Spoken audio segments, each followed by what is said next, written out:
Share बजारमा दोहोरो अङ्कको हरियाली, कारोबार रकममा भने उल्लेख्य कमी। मौद्रिक नीतिको अर्धवार्षिक समीक्षा शेयर बजारको लागि सकारात्मक रहेको विश्लेषकको टिप्पणी। एमसीसी सम्झौता राष्ट्रिय सहमतिमा मात्र अगाडि बढाउन उपराष्ट्रपतिको सुझाव। सत्तारूढ गठबन्धनले नै कार्यकर्ता परिचालन गरेर प्रहरीमाथि ढुङ्गामुढा प्रहार गरेको एमाले अध्यक्ष ओलीको आरोप। र कृषि तथा पशुपन्छी विकास मन्त्री महेन्द्र राय यादवद्वारा 100 दिनको काम सार्वजनिक। किसानको बैंक खातामा अनुदान रकम पुर्याउने प्रक्रिया थालनी भएको जिकिर। हामी छौं पल पल तपाईसँग, हिमाल पहाड तराईसँग, साथ छ हाम्रो बढ्ने कदमलाई। सलाम छ ती पोरखी हातहरूलाई, जिन्दगी सजाइदिन्छौँ हामी, हर सासको साथी बन्छौँ हामी। सुरक्षा अनि समृद्धि प्राण छ हाम्रो, हर आफू पनि बचौं, अरूलाई पनि बचाऊ। आजै नेपाल लाइफमा जीवन बिमा गरौँ। हामी हौ नेपाल लाइफ। नेपाल लाइफ, किनकि जीवन अमूल्य छ।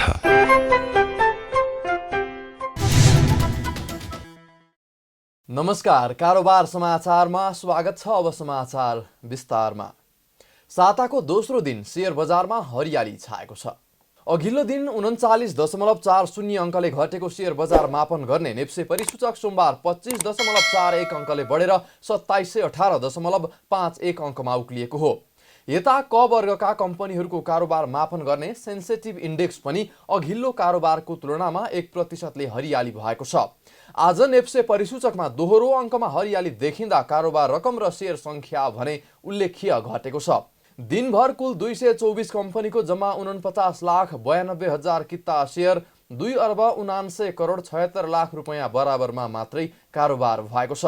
आज भएको कारोबार रकम अघिल्लो दिनको तुलनामा 1 अर्ब रुपैयाँले कम हो। आइतबार 71,22,000 किता शेयर 4,08,64,00,000 रुपैयाँ बराबरमा किनबेच भएको थियो। कारोबारका आधारमा आज नेपाल दूरसञ्चार कम्पनीको सर्वाधिक 26,50,00,000 रुपैयाँको शेयर कारोबार भएको छ।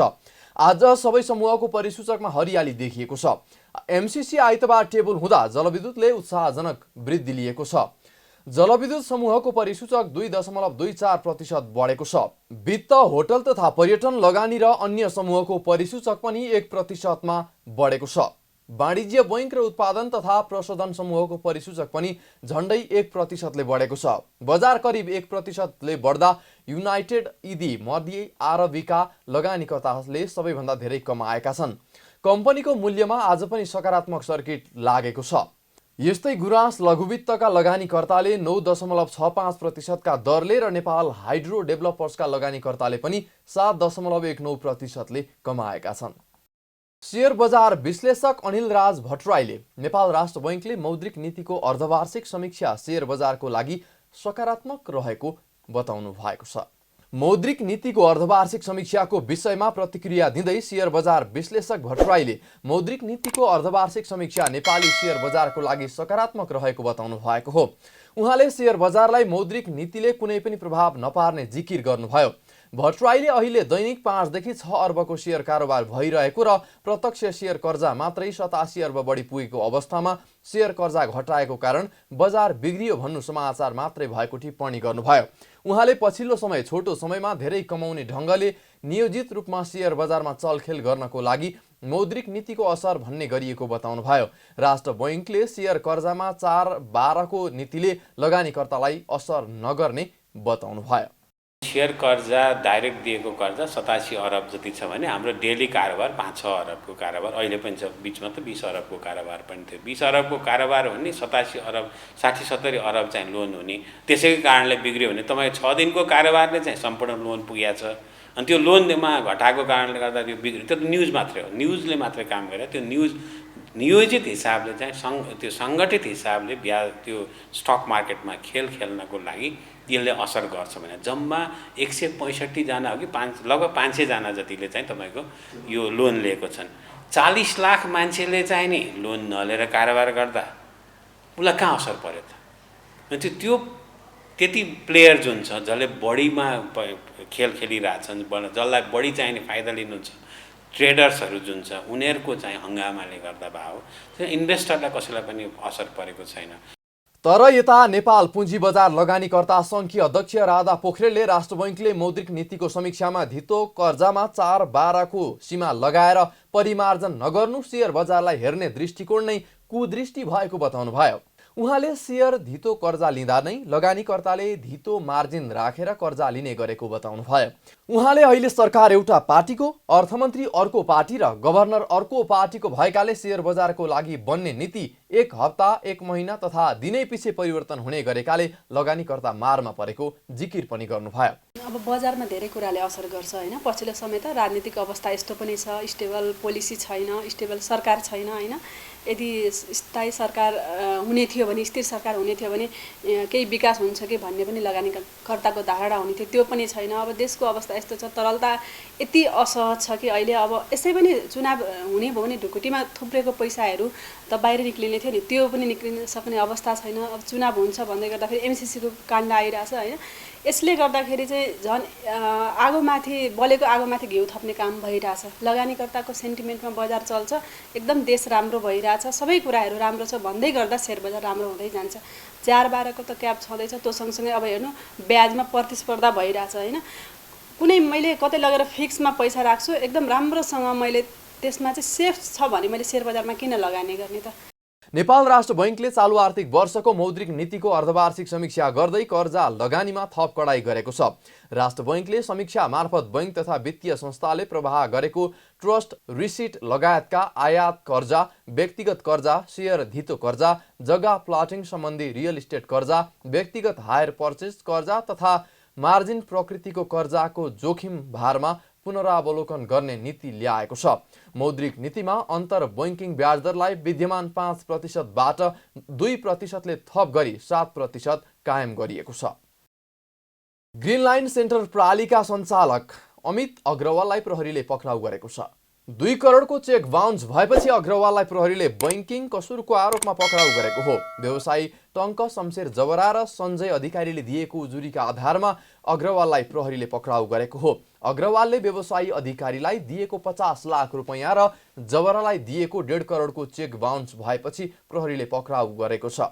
3 दिन अघि पक्राउ परेका अग्रवाललाई 4 दिन म्याद मागेर अनुसन्धान भइरहेको प्रहरीले जनाएको छ। विदेशबाट आयातित महँगा रक्सी विक्रेताका रूपमा परिचित ग्रिन लाइन सेन्टर प्रणालीका सञ्चालक अग्रवालले बैंक तथा वित्तीय संस्थाहरूको करिब 90 करोड रुपैयाँ ऋण तिर्न नसकेर भारत फरार भएका थिए।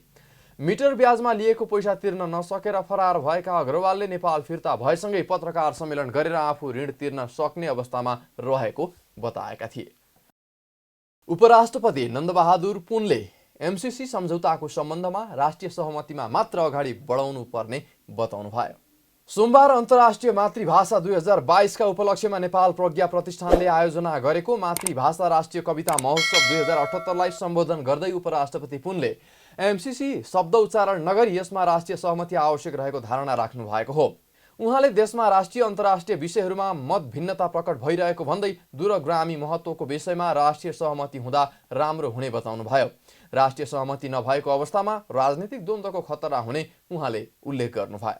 अहिले देशभित्र विभिन्न राष्ट्रिय अन्तर्राष्ट्रिय महत्त्वका विषयहरूमा छलफल र मत भिन्नताहरू प्रकट भइरहेका छन्। दूरगामी महत्त्व राख्ने राष्ट्रिय अन्तर्राष्ट्रिय महत्त्वका विषयमा राष्ट्रिय सहमति हुँदा राम्रो हुन्छ। राष्ट्रिय सहमति नहुँदा यसले राजनीतिक द्वन्द्व पैदा हुन सक्ने खतरा हुन्छ र यसले देशलाई राम्रो गर्दैन। यसमा हामीले विगतबाट पाठहरू पनि सिक्न सक्नुपर्दछ। म यसतर्फ सबै पक्षको गम्भीर ध्यानाकर्षण गराउन चाहन्छु। यता कार्यक्रममा संस्कृति पर्यटन तथा नागरिक उड्डयन मन्त्री प्रेमबहादुर आलेले देशलाई ठग्नेहरूको विरुद्धमा एक साताभित्रमा कारबाहीको दायराभित्र ल्याउन लागेको जानकारी दिनुभएको छ। मन्त्री आलेले एक साताभित्रमा देशलाई ठग्नेहरूका विरुद्धमा कडा कदम चाल्न लागेको बताउनु भएको हो। उहाँले आजसम्म देशलाई ठग्नेहरूका विरुद्धमा आफूले गरेका काम ट्रेलर मात्रै भएको उल्लेख गर्दै एक साताभित्र पुरा फिल्म देखिने गरी काम गर्ने बताउनु भयो। जति पनि मैले कामको थालनी गरेको छु मातृभूमिलाई साक्षी राखेर म भन्न चाहन्छु विभिन्न तत्त्वहरूले अहिलेसम्म देशलाई ठग्दै आएका थिए त्यसलाई ठेगान बनाउने काम मैले गर्दै आएको छु यो अहिले मैले गरेको काम यो टेलर मात्रै हो टेलर अब तपाईँहरू एक साताभित्र पुरा क्लिन पर्दामा देख्ने गरी म काम गर्दैछु। मन्त्री आलेले विगतका सरकारले गरेका फोहोरका डङ्गुर हटाउन आफू लागि परिरहेको पनि बताउनुभयो। उहाँले हालै सार्वजनिक भएको अडियो टेपको सन्दर्भमा आफूले बोल्दाखेरि तलमाथि पर्न गएको स्वीकार गर्नुभयो। बोल्दा तलमाथि भएको भए पनि आफ्नो मनमा कुनै पाप नभएको उहाँले प्रश्न पार्नुभयो। आफूलाई पटक पटक फोन गरी उत्तेजित बनाएका कारण आवेशमा एकपटक त्यस्तो बोल्न पुगेको भए पनि एडिट गरेर अडियो सार्वजनिक गरिएको उहाँले बताउनुभयो। काम गर्दै जाँदा मेरा पछाडि केही तत्त्वहरू विगतदेखि मेरा पछाडि लागे। म मगरको छोरो, म जनजातिको छोरो, तर बोल्दाखेरि तलमाथि पर्न जाला तर मेरो मनमा कुनै पाप छैन। म सफा मान्छे र मेरो रफ्तारलाई कमी गर्नको लागि कुनै तत्त्वहरूले मलाई उत्तेजित पारेर मेरा पछि लागेर म पनि एउटा मानव हो। मानवताको नाताले कतिपय ठाउँमा गल्ती हुन सक्छ, कमी कमजोरी हुन सक्छ। मान्छेलाई रात दिन सताएर टेलिफोन गरेर उत्तेजित बनाएपछि एउटा मानवको नाताले मैले पनि भन्न म बाध्य भएँ। तर जति पनि त्यो अडियोमा बाहिर आएको छ त्यो 100% सत्य तथ्यमा छैन। त्यो विगतको व्यक्तिले मलाई पटक पटक टर्चर गर्ने, राति फोन गर्ने, पैसाको बार्गेनिङ गर्ने यस्ता खालका तत्त्व पटक त्यस्तो ममाथि चाहिँ मलाई उत्तेजित पार्ने काम गर्नले बाध्य भएर मैले खालि एकपटक मात्रै मैले त्यसको जवाब दिएँ। तर त्यसलाई एडिट गरेर 17 पटक जोडेर त्यो चाहिँ अहिले बाहिर ल्याउने काम गर्नुभएको छ। त्यसो भएको हुनाले म मगरको छोरो, भाषा संस्कृति म कमी हुँला तर मेरो आत्मा पवित्र छ, मलाई अझै इच्छा शक्ति छ। म देशको जनताको लागि काम गर्छु। यस्तै मन्त्री आलेले आफूमा जनजातिको छोरा भएका कारणले भाषा संस्कृतिमा कमी भए पनि आत्मा पवित्र रहेको पनि बताउनुभयो। प्रमुख प्रतिपक्षी दल नेकपा एमालेका अध्यक्ष केपी शर्मा ओलीले सत्तारूढ गठबन्धन आफैले आफ्ना कार्यकर्ता परिचालन गरेर प्रहरीमाथि ढुङ्गा मुढा प्रहार गर्न लगाएको आरोप लगाउनु भएको छ। अध्यक्ष ओलीले प्रहरीमाथि प्रदर्शनकारीहरूले ढुङ्गा प्रहार गर्दा पनि बाटो भत्काउँदा पनि केही नगर्न प्रहरीलाई किन आदेश दिएको भनेर गृहमन्त्री बालकृष्ण खाँडलाई प्रश्न समेत गर्नुभयो। सोमबार काठमाडौँको दहचोक स्थित काजी कालु पाँडेको समाधिस्थलमा आयोजित एक कार्यक्रममा बोल्दै उहाँले आफूले त्यस सम्बन्धमा गृहमन्त्री खाँडसँग फोन संवाद गरेको उल्लेख गर्दै सत्ताधारी गुटले आफ्ना कार्यकर्तालाई सडकमा ढुङ्गा हान्न पठाएर दोहोरो चरित्र देखाएको बताउनुभयो। अध्यक्ष ओलीले आन्दोलनको नाममा सडकमा इँटा हान्ने, तोडफोड गर्ने तर केही पनि नगर्नु भनेर सत्तारूढ दलहरूले नै आदेश दिएको भन्दै आक्रोश व्यक्त गर्नुभयो। उहाँले एमसीसी सम्झौता गर्ने, त्यसलाई संसदमा टेबल गर्नेमाथि सडकमा आन्दोलन गर्नेहरूले विरोध समेत नगरेको चर्चा गर्दै आपत्ति जनाउनु भयो। एमसीसी संसदमा टेबल गर्न समेत सत्तारूढ दलहरूले षड्यन्त्र गरेको अध्यक्ष ओलीको दाबी थियो। मैले गृहमन्त्रीलाई सोधेँ के आदेश थियो? काँचो ढुङ्गा मात्रै हान्न पाउने आदेश थियो? पकाएको इँटा मात्रै हान्न पाउने आदेश थियो? के आदेश थियो? उहाँहरू देशप्रति जिम्मेवार भइराख्नु भएको छैन। सरकारमा बस्ने, तमासा गर्ने, एमसीसी पास गर्ने षड्यन्त्र गर्ने, टेबल गर्ने षड्यन्त्र गर्ने, आएर आफू चुप लागेर बस्ने मूर्ति चाहिँ अर्को पछाडिकोलाई नारा लगाऊ भन्ने, यताकोलाई उठ भन्ने, यताकोलाई बस भन्ने तमासा। एक थरीलाई सडकमा जाऊ भन्ने, एक थरीलाई सडकमा आऊ, सदनमा आऊ भन्ने। सरकारमा पनि आफै हुने, सडकमा पनि आफै हुने, सदनमा पनि आफै हुने, एमसीसी आफै सही गर्ने, एमसीसी आफै टेबल गर्ने। सही गर्नेलाई, टेबल गर्नेलाई सडकमा उत्रिएकाहरूले कतै केही बोलेको तपाईँहरू सुन्नुभएको छ, केही भनेको सुन्नुभएको छ? केही भन्दैन, केही पनि भन्दैन। एमसीसी सिग्नेचर गर्नेलाई केही पनि भन्दैन। त्यस अवसरमा अध्यक्ष ओलीले काजी कालु पाँडे जस्ता पूर्वजहरूले नेपालको एकीकरणमा महत्त्वपूर्ण योगदान दिएको उल्लेख गर्दै उनीहरूको बुद्धि, विश्लेषण, बहादुरी र वीरताको सदा सम्मान गर्ने बताउनुभयो। उहाँले नेपालको एकीकरणमा पृथ्वीनारायण शाहको योगदान उल्लेखनीय रहे पनि कीर्तिपुरमाथिको आक्रमणको क्रममा गल्ती गरेको दाबी पनि गर्नुभयो। सत्तारूढ प्रमुख घटक नेकपा एकीकृत समाजवादीले एमसीसीको विपक्षमा मतदान गर्ने निर्णय गरेको छ। सोमबार काठमाडौँमा बसेको पार्टीको सचिवालयको बैठकले संसदमा टेबल भएको एमसीसीको विपक्षमा मतदान गर्ने निर्णय गरेको हो। बैठकपछि सञ्चारकर्मीहरूसँगको कुराकानीमा पार्टीका प्रवक्ता जगन्नाथ खतिवडाले संसदमा पास भएको एमसीसीको विपक्षमा पार्टीले मतदान गर्ने र विपक्षमा मतदान गर्न अन्य पार्टीहरूलाई पनि वातावरण सिर्जना गर्ने निर्णय भएको बताउनुभयो। उहाँले सरकारमा बस्ने वा नबस्ने भन्ने कुरा समयले निर्धारण गर्ने पनि बताउनुभयो। हामी आफ्नो पार्टीको पोजिसन स्पष्ट गर्न चाहन्छौँ।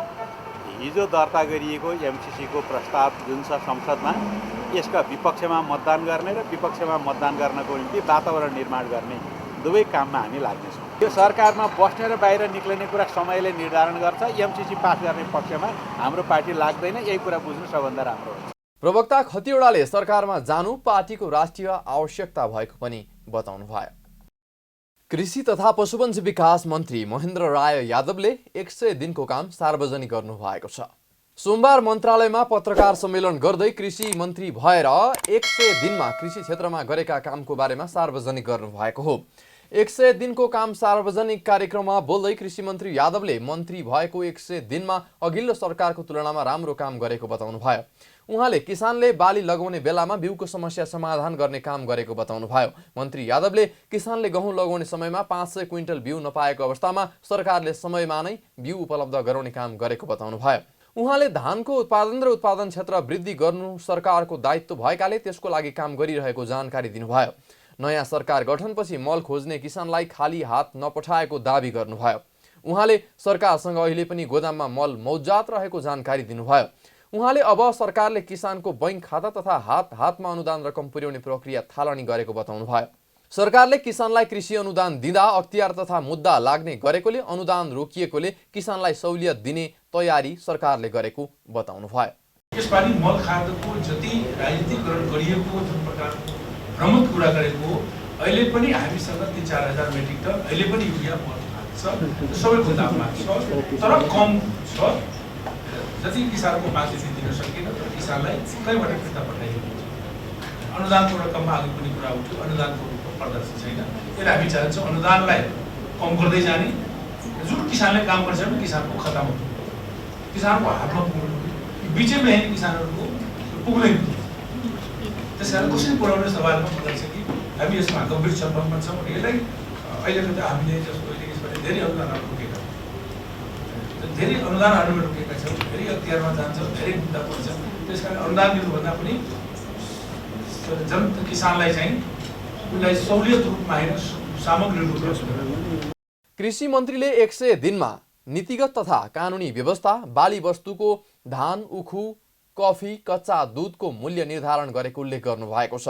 त्यस्तै बेमौसमी वर्षा प्रभावित कृषकहरूलाई राहत समन्वय, रासायनिक मल आयात र बिक्री सहजीकरण, गुणस्तर नियमन, नयाँ जोन र पकेट स्थापना लगायतका काम गरेको जानकारी दिनुभएको छ। शिक्षाविदहरूले नेपालको शिक्षा क्षेत्रमा निरन्तर आक्रमण भइरहेको आरोप लगाएका छन्। त्रिभुवन विश्वविद्यालयमा लामो समयदेखि भइरहेको तालाबन्दीबारे विज्ञहरूसँग गरेको छलफलमा देशलाई बिगार्न शिक्षामाथि आक्रमण भइरहेको बताएका हुन्। छलफलमा लुम्बिनी बौद्ध विश्वविद्यालयका पूर्व उपकुलपति तथा प्राध्यापक त्रिरत्न मानन्दरले त्रिभुवन विश्वविद्यालयको समस्या तालाबन्दीबाट नहुने बताउनुभयो। उहाँले पछिल्लो समयमा विश्वविद्यालयमा भइरहेका घटनाक्रमका कारण आफू त्रिवीको प्राध्यापक हुँ भन्न पनि आत्मग्लानि हुने गरेको बताउनुभयो। जुन समस्या हो अहिले त्रिभुवन विश्वविद्यालयको, त्यो म आएपछि भएको समस्या होइन। यो सुरुदेखिको समस्या हो। यो सुरुदेखिको समस्याले समाधान हुन नसक्दाखेरि यस्तो किसिमको रूप लियो। तर म एउटै मात्र कुरा के भन्छु भनेदेखि यो तालाबन्दी गरेर चाहिँ समस्याको समाधान हुँदैन। त्यस्तै प्राध्यापक राजकुमार पोखरेलले ताला लगाएर कुनै पनि समस्या समाधान नहुने भन्दै पदाधिकारी र विद्यार्थीहरूले छलफल र संवादबाट नै समस्याको समाधान खोज्नुपर्ने बताउनुभयो। उहाँले कतिपय बेलामा विद्यार्थीहरूले विषय एक तर माग अर्को हुने गरेको पनि बताउनुभयो। प्राध्यापक पोखरेलले कुनै पनि देशलाई बिगार्न सबैभन्दा पहिला देशको शिक्षामा आक्रमण हुने गरेको र अहिलेको परिवेशमा नेपालमा शिक्षामाथि नै आक्रमण भइरहेको बताउनुभयो। देशलाई बिगार्नुपर्छ भने सबभन्दा पहिला देशको शिक्षा बिगारिदिनुपर्छ भन्छ। अहिले हाम्रो विश्वविद्यालयमाथि आक्रमण भएको छ, त्यो आक्रमण चाहिँ यो शिक्षा बिगार्नैका लागि हो। गएर ताला लाउने होइन, त्यसलाई काम गर्न नदिने होइन, त्यसलाई अप्ठ्यारो पार्ने होइन। त्यहाँभित्र राजनीतिक षड्यन्त्र, फेरि राजनीतिक पार्टीहरूको राजनीतिक गुटहरूको षड्यन्त्र त्यहाँ गर्ने ठाउँ होइन, त्यो गर्न हुँदैन। राजनीतिक गुटहरूको षड्यन्त्र जहाँ जहाँ हुन्छ त्यो वास्तवमा त्यो षड्यन्त्र खास गरेर राजनीतिक गुटहरूको कारणले गर्दाखेरि विश्वविद्यालय बिग्रिँदै गएको छ। त्यस्तै प्राध्यापक डम्बर चेम्जोङले नेपाली समाजमा विश्वविद्यालय र उच्च शिक्षाको बारेमा ऐतिहासिक र राजनीतिक बुझाइको अभाव रहेको बताउनुभयो। उहाँले देश सङ्घीयतामा गएको भने पनि भागबण्डामा केन्द्रित हुँदा शिक्षामा समस्या थपिएको बताउनुभयो। उहाँले हरेक प्रदेशमा सरकारले एक-एकवटा विश्वविद्यालय खोल्नुपर्ने माग पनि राख्नुभयो। त्रिभुवन विश्वविद्यालयलाई साँच्चै कसरी यो it is absolutely too large to function, too big to function. हामीले बाहिर हेऱ्यौँ त 1800 को पनि एउटा विश्वविद्यालय हुँदो रहेछ, 1800 विद्यार्थी हुने, 2000 को एक्सक्लुसिभली धनी मानीका बच्चा बच्ची मात्रै पढ्ने हुँदो रहेछ त। हामीले हेर्ने कोलम्बिया युनिभर्सिटी भन्ने, हार्वर्ड युनिभर्सिटी 6-8 हजार मात्रै हो विद्यार्थी। हामीलाई नेपालभरि हाम्रो 5 लाख विद्यार्थी भनेर त्यो ऱ्याङ्किङमा जानु छ। कस्तो उत्पादन हुन्छ, के हुन्छ, त्योसँग सम्बन्ध छैन। त्यसैले हामी सङ्घीयतामा गइसकेपछि, यो लेभलको डिसेन्ट्रलाइजेसनमा गइसकेपछि कम्तीमा 7 वटा विश्वविद्यालय यही बनाउनु पर्थ्यो।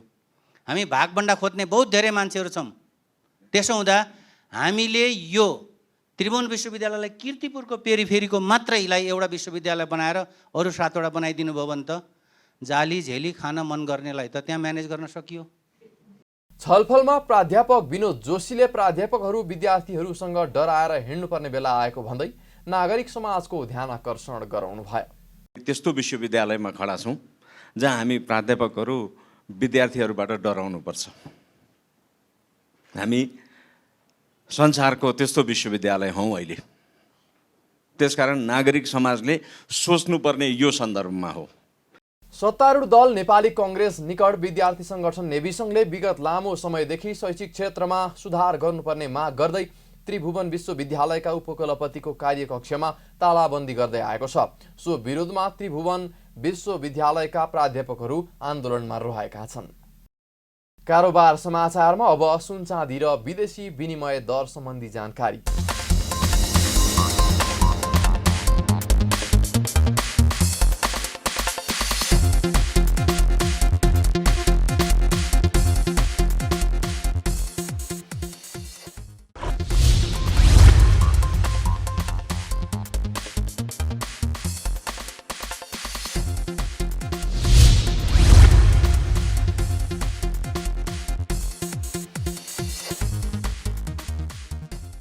बिदा हुनु अघि अहिलेसम्मका प्रमुख समाचार फेरि एकपटक। शेयर बजारमा दोहोरो अङ्कको हरियाली, कारोबार रकममा भने उल्लेख्य कमी। मौद्रिक नीतिको अर्धवार्षिक समीक्षा शेयर बजारको लागि सकारात्मक रहेको विश्लेषकको टिप्पणी। एमसीसी सम्झौता राष्ट्रिय सहमतिमा मात्र अगाडि बढाउन उपराष्ट्रपतिको सुझाव। सत्तारूढ गठबन्धनले नै कार्यकर्ता परिचालन गरेर प्रहरीमाथि ढुङ्गामुढा प्रहार गरेको एमाले अध्यक्ष ओलीको आरोप। र कृषि तथा पशुपन्छी विकास मन्त्री महेन्द्र राय यादवद्वारा 100 दिनको काम सार्वजनिक, किसानको बैंक खातामा अनुदान रकम पुर्याउने प्रक्रिया थालनी भएको जिकिर।